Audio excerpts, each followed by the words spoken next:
I'm Dr. Julie Pham, founder of Curiosity Based. We help people practice curiosity in the world, starting in the workplace, because that is where we spend most of our waking hours. Curiosity as a practice boils down to self-awareness, relationship building, and clear communication. So join us as we interview leaders to see how they use curiosity at work. Welcome to the Curiosity at Work podcast.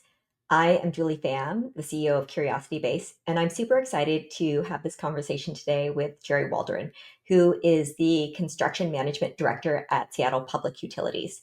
He has a 35-year career starting in Panama as an engineer, then going into the private sector before he started working for the city of Seattle. So Jerry has this wide diversity of experience that I'm really looking forward to sharing with our audience today.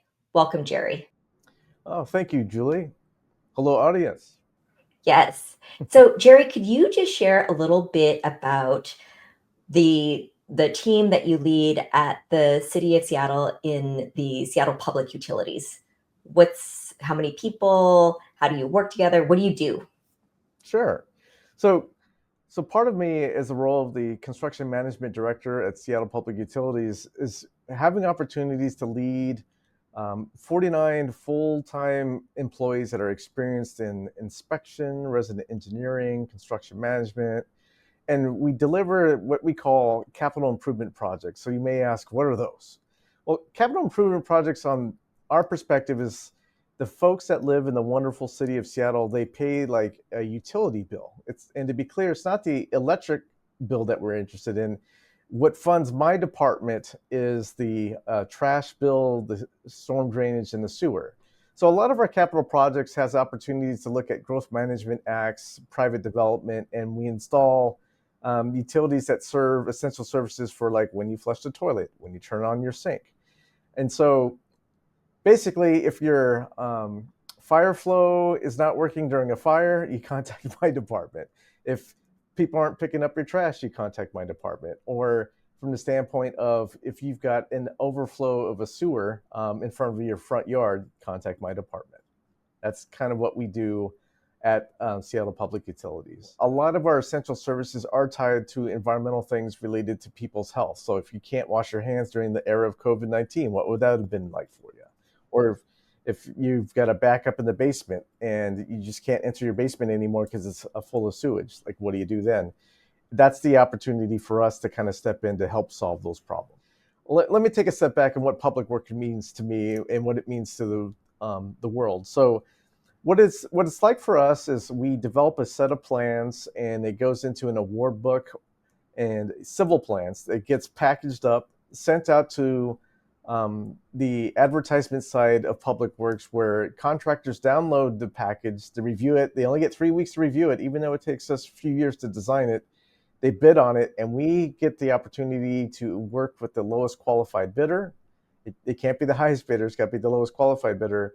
And my team's role is to make sure that the contractor is doing what the contract says and us administering it. So now going to the inspection. So our field frontline staff that observe the work, so pipe being placed in the ground, an excavation that's required to put in a new vault, things like that. Then we've got resident engineers. And what the resident engineers are is basically the face of the project during construction. So if you've got a situation where we're closing down the street and you're asking, hey, how long is this going to take? That's where the responsibility of my resident engineer kind of helps manage the job, so to speak, and the inspectors. And then we've got construction managers that run the program. So like if we've got several projects that are dealing with a water main extension, that's usually a program versus just a project. And so this group of 49 folks do a fantastic job just to make sure that we're keeping the public safe, that we're installing the infrastructure that's required to meet up with the demands that this wonderful community places on us. And also an opportunity too, just to kind of plug the industry. It's a fun industry to be in. Yes, it's composed of folks with engineers, project management certified individuals, and construction management certified folks. However, we do have the opportunity to oversee folks that are in the trades. And so that's just something that the future workforce is really going to have issues with because a lot of folks are not going into the trades. So it's an opportunity for all of us to learn together. Mm. So just to recap here, you've got the people who are working directly with the contractors, choosing the contractors and working directly with the contractors. You've got the inspectors, you've got these resident engineers, and you also have construction managers. Yes. And then And you also work with a team of consultants too, right? It's pretty closely. yes, we do work with a team of consultants that help provide during the times we either don't have the expertise or we don't have the capacity because we have lots of projects to deliver. Um, because part of that too is, and I'll apologize to my team up front. I forgot my office engineering team and of course, the administration staff and my materials lab folks. We all act as a unit to make sure that the materials that are delivered to the site meet our standards. That's really key for us because if we really think about it, even though my team's only engaged during the design and construction for a few years, our asset owners, who are the maintenance folks, have to maintain it for the next 50 to 100 years. So we really are really keen on making sure that the designs are put per plan and per our standards. And then on my office engineering side, it's if you think about it as the bean counters to make sure that every dollar that you spend on your bills are being spent efficiently and passes audit checks. That keeps our monitoring controls to make sure that we're staying on task and that we're actually spending the dollars that we've committed to you all to make sure that's going to the appropriate fund. Mm. What I'm taking away from this is your work is very concrete. You are dealing with buildings, with projects that people are going to interact with every day. And while you're thinking in the long term of how do these last for 50, 100 years, there's nothing theoretical about this. It's very much it's actually physical, the work that you do. Yes, a lot of physical work that we observe. We do have the contractors, we do have crews, but what my team will share. What's one of the most difficult things working for the utility is the fact that you don't see it. All right, so pipes in the ground you typically are not supposed to see. If you do, you might want to give somebody a call, but you're not supposed to see it, right? Whereas other departments, like let's say the Seattle Department of Transportation, they build bridges and fancy roads. Kudos to them, but you see it. You see it every day. Whereas ours is more of a nuisance. Like, oh, when are you guys going to be gone? Right. So just it's an interesting dynamic, but we are one city. So that's the beauty of working at the city of Seattle. We do collaborate with the other departments to provide the power and the roads, so everybody can basically have a standard of living that we at the city of Seattle are very proud of. Is very high. That's that's a great point. Which is actually, if you're doing your work well, you don't see it. It just runs smoothly. So, Mhm. and then I think you also said to me earlier that about 70% are in the field. They have to come in every day, and then 30% can work remotely if they want. Is that? Yes, that is correct. I mean, because if you can imagine, even though that there's robotics and drones and things like that, there's nothing like having eyes on the ground, seeing the work get installed. So that's the 70% that are pretty much out in the field all the time. The 30%, there are opportunities for individuals, like I mentioned, my office engineering group that does the number crunching to make sure that we're following our financial policies and standards. They're allowed to work remotely as well. And then the mayor just recently encouraged us to return 3 days a week in the office, and that's what we're currently doing. So the split is still about the same. If you were to poll my staff that have the opportunities to work remotely, they enjoy it. They would love to stay working remotely. But one of the things that I enjoy having them come in the office is the interaction between the field staff and them, so that we're building a team that's very collaborative and partnered. It's much easier versus trying to do it over a phone call or a Zoom call. We think of curiosity as a practice, and it's something that we sometimes do and we sometimes don't do, and we sometimes don't do it because it's really hard. Could you share when is practicing curiosity difficult for you in the workplace? Yeah, great question, Julie. And I need to provide framework before I answer it. So it is basically there is a misnomer of public sector folks. We're basically branded as civil servants that don't care. We're not efficient. We're lazy, things like that. What I would like to declare is that's not who we are. The values of most civil servants are are very passionate about what they do. They care about the environment. We're thinking about future generations. We're providing the level of service. We're looking at the demographics of our aging infrastructure as compared to the aging growth population. But the inefficiencies that are developed within the public sector, believe it or not, is like we all are in an assembly line. We're siloed.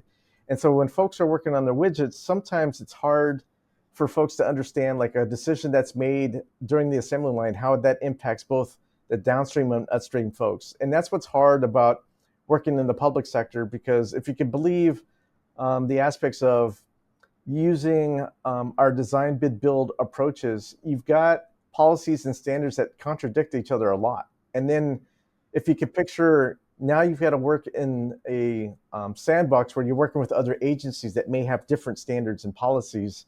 So who's got better standards and policies, and who's got the prioritizations? That's where a lot of the inefficiencies kind of come from. And so going back to the question about the curiosity, one of the things that's really hard in the public sector is the institution of like, hey, these policies and standards have been around for a very long time, and why should we change? Well, what I inform folks is that, as we learn, we have opportunities for continuous improvement. Also, the demand of our service providers, the wonderful customers that pay their bills, that changes too. And so the curiosity for us is always thinking about an opportunity to say, well, we may be successful doing what we're doing for the last 50 to 100 years. However, what are we going to do to get better? And so I'm very enthused of finding out approaches of, hey, how can we be curious at work? And so some folks have asked me, like, what are some of my approaches to getting curiosity at work? So I could tell you what doesn't work. What doesn't work is somebody coming in that says, effective immediately, we want to make change in a memo. I sent that one email. Why isn't the group doing what I'm telling them to do, right? Not a very good practice, because in the city of Seattle, we're a matrix organization, and it goes back to that assembly line that I'm talking about. So if you could picture yourself leading a project, and you're saying, hey, I've got this project, but I've got different workforces, I've got collective bargaining agreements that I'm working with, but you're not their boss, and you're telling a group of people to do X, Y, Z. It's very difficult to do. And so in order to mitigate that, what I encourage everybody to do that enters, like from an onboarding perspective, follow the processes first. Just don't want to make change immediately. But once that project is done, celebrate, get together, eat some pizza, and say, hey, what worked well with the project? But more importantly, what I want is, on the curiosity side, what can we do to improve? Now, I found when I do this with my staff, they're very anxious in regards to telling me what went well, because there's so many things that they want to change immediately. And so to help mitigate that anxiety is what I tell folks is like, hey, it's great that we want to make change. So if we're going to make a single change, then we're going to have to take off 2 business practices that are not working off, because you can't overload just adding more processes on top of processes. Then you're going to run into what our forefathers, if you will, came into. You're going to develop policies and agendas that will contradict each other, and folks are like, what are we supposed to do with this? There are lots of in a matrix organization. And so what creates efficiency is when people are doing their own work efficiently. But then at the same time, there could be a lot of overlap. And sometimes people are actually doing similar things. And it's so big that that messaging can be confusing. Yeah, in fairness, yes, it can be confusing, because even though we all have the same mission, you've got a fantastic video on YouTube, Julie, that talks about how when you send out a message, folks interpret it differently. And that's what happens in a matrix organization. Folks, this is what Julie said. No, she didn't, right? So, and that's where the vision is really important, to be clear and reinforce. This is the vision. This is where we're going, and just double checking and pausing. What did we all commit to? Are we following what we're saying? Mm-hmm. And what you were saying about just sending out a memo and trying to create change right away, and it's just, well, maybe then what you're also saying, hey, maybe we need to get together and talk about this so that we can, and also agreeing to, or having, when you said learn about those processes before you just say change things, what I'm also interpreting is have some empathy for what the current process is before you just try to change things. So, Jerry, talk to us about what do you do to help foster the practice of curiosity at work with your team? Yeah. So as my family knows, as a director, I wake up at 5 o'clock every morning without an alarm. It drives my family nuts, but that's okay. But I do ask these three questions as a director. So the first question I ask is, who do I need to sponsor today so that my employees feel empowered to resolve issues and take strategic risks at lowest levels? And what I mean by this is, I want to make sure my staff builds the confidence and get trained up to the point where they can make decisions without informing their supervisors, because that's just building the culture and building their strengths, right? Figure out their strengths and weaknesses and really expanding on that. And the second question that I ask is, which peer team do I need to check in today so that our organizational business practices and change management initiatives are being performed with high quality? And what I mean by this is, following procedures in my world is very, very important, because if you stray from it, that means you could be up against a potential claim that could be $1 million that you're going to lose. So you have to be very, very clear following those policies and procedures. However, but when you do make a change, you need to follow up and reinforce it, because what you don't want to do is create a culture where folks will be like, oh, this is just the flavor of the month, so and so will be gone in a couple of months, don't worry about it, this will go away. You don't want to develop that culture either. So it allows me to check in with my peers to see how is the core functions going along, but how are the changes coming along as well. And then the last question that I do ask myself is, when is it my next external stakeholder engagement? Because in my public works world, there are times where I am in a claims and it's very heated to negotiate. Because keep in mind, I'm negotiating with the low bid contractor that probably didn't want to be the low bid contractor. They probably left a lot of money on the table and they're trying to find ways to try to make that up. And what we'll share, Julie, is like, at the city of Seattle, we are fair and equitable. It's like, hey, if there's entitlement because there is a true change to the contract, we will compensate. However, if a contractor is asking for something that's in the contract, we're going to say, no, it's in the contract, to just do it because you signed the contract. And then the second half of that is really, I'm really trying to foster partnering the change of the safety culture. And I kind of started off by saying, from the standpoint of the workforce, because, folks are not really entering the trades as often, folks are being rushed into it. And so what I mean by this is, if you could picture starting your first job in construction, and I sit there walking around, and when I see a new person, I sit there and observe, and then I'll walk up to them if they're doing an unsafe thing. Like, what safety trainings have you performed in order for you to do this work? And they're like, well, I just started today. And so it's like, okay, then we've got a problem. And so really, really trying to change that safety complacency to say, yes, scope, schedule, budgets mean a ton, but we do need to emphasize on safety so nobody gets hurt.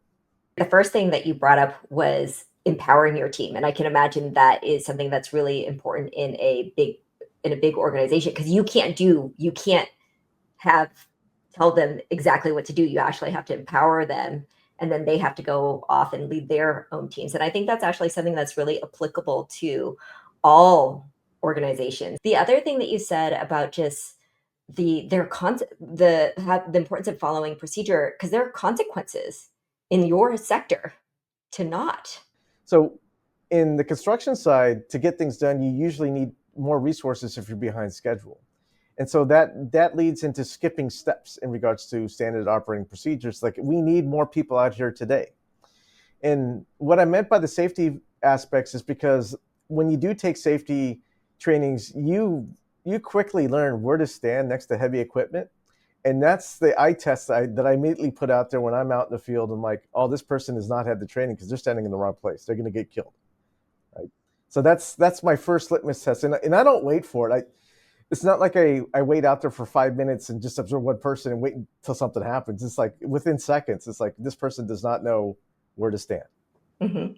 And do you think that they feel safe asking, "Hey, where am I supposed to stand?" Is that that environment for that kind of communication, open communication when you're seeing safety issues pop up? Yeah, I wish I could tell you, Julie, that every contractor's A+ and they're on top of their game, but you see news reports, people get hurt unfortunately quite often in construction. And the thing that I would like to communicate to the audience is the fact that most of them could have been preventable. And so how do we get better to just prevent it? Because can you imagine, Julie, that I'm working on an initiative to say that I'm look I'm trying to push us to a level where there are no metrics. Nobody gets hurt. Well, there's a lot of effort that goes into that. Um, so we'll see. We'll see how that plays out. Yes.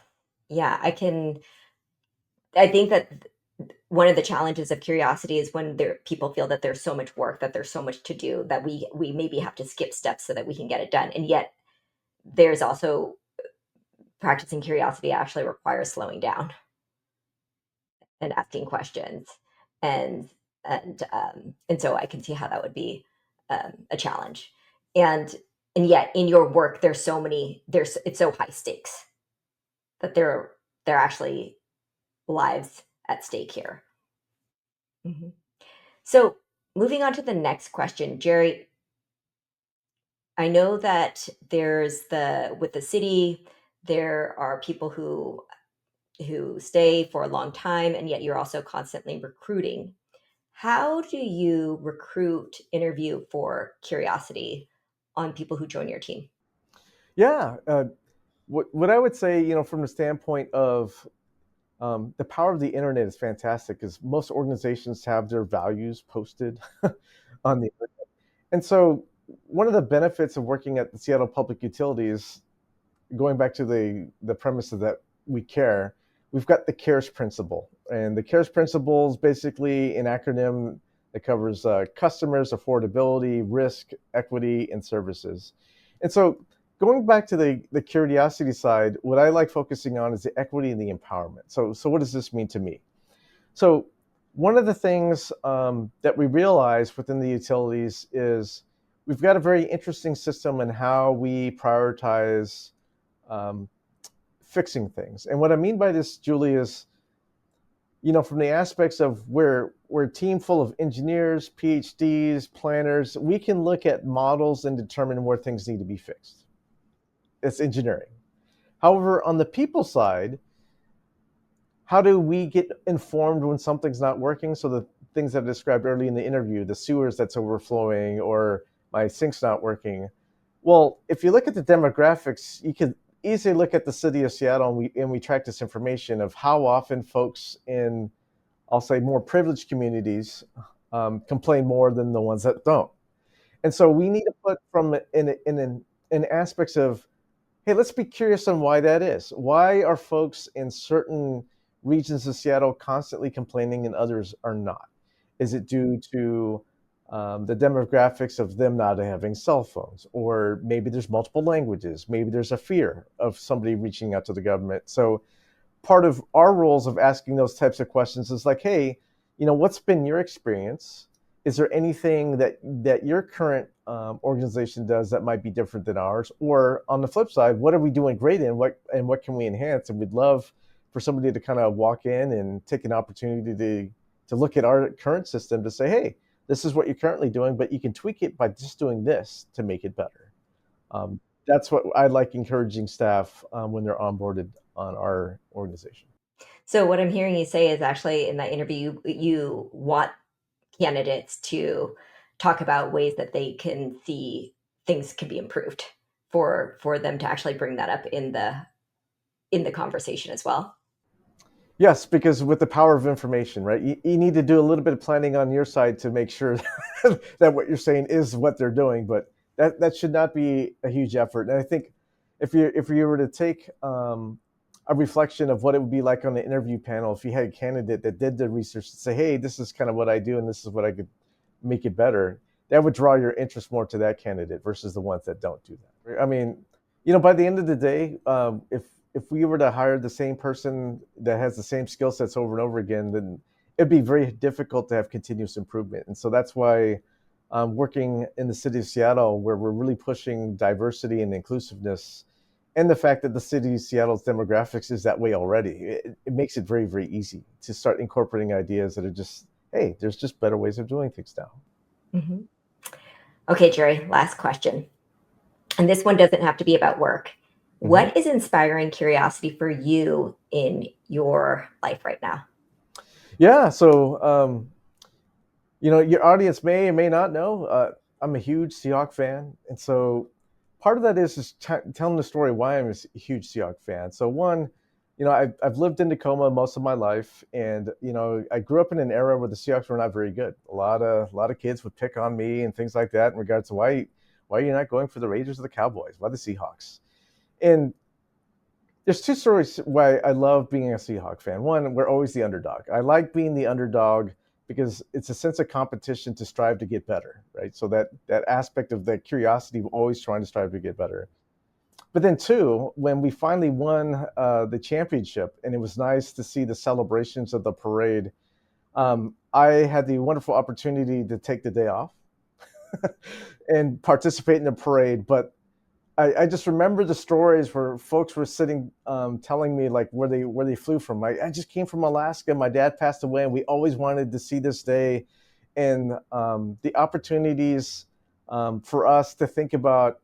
Well, the Seahawks don't win the Super Bowl every year. I wish they would, but the fact that a team in Seattle that was still relatively new, not really known, but they did it. They achieved a huge milestone, but they did it in a weird way. And so this is where I love this, being a Seahawks fan from the standpoint of curiosity, because the first thing that Pete Carroll did is, folks may not recall, but he got rid of our quarterback that we loved. This guy named Matt Hasselbeck. He came in, let's see, and talk about making change effectively without a memo. He just did it, and we were all just crazy as fans, like, oh man, we're gonna. This is a big mistake. But it turned out like his vision, because he kept on sharing his vision. This is what I want the team to do, and it worked. And so, just taking those philosophies from the standpoint of being competitive and always wanting to prove one's worth from the standpoint of being an underdog to become a champion, that's really inspired me on the curiosity side, to just continuously say we can buck the trend. We don't need to do what the rest of the world is doing. We could do it a little bit different. Took a little bit of time, but he did it. Jerry, you just changed the way that I thought about the Seahawks. I hadn't realized all of those different things that they were doing to and practicing curiosity to make themselves a winning team, and also the stories around the fans too. Yes. Yeah. So, Jerry, thank you so much for sharing your insights with our audience today. How can people get in touch with you? Yeah, the easiest thing, for me, there's a couple of ways. One is, since I work in the public sector, my email's disclosable. So all you got to do is go to the city of Seattle and find me. But you can send me an email. I'd love to sit down with any of your audience members, spend 30 minutes just chit chatting about what their life story is and where they are in life, and how I could help them in regards to practicing curiosity, or what it's like to be an engineer or project manager. Um, really love to connect those dots. But as a civil servant, that's kind of my role as well. I love having opportunities like this to explain what my team does, what I do. Really like to connect individuals that are thinking about going into construction, because we are in a crisis. Um, I am also part of another organization which is called the Northwest Consumer Construction Council. And we've got a LinkedIn page where we also have leadership opportunities for folks to understand kind of what the construction industry specifically does. So those are two ways that you can reach out to me. Jerry, thank you so much for being so open and accessible to our listeners. I hope that they do take advantage of reaching out to you and just learning more about what you do. And thank you for your service to our community as well. Well, thank you for that, Julie. And I just want to wish you and the audience a happy Lunar New Year. Yes. Happy Year of the Snake.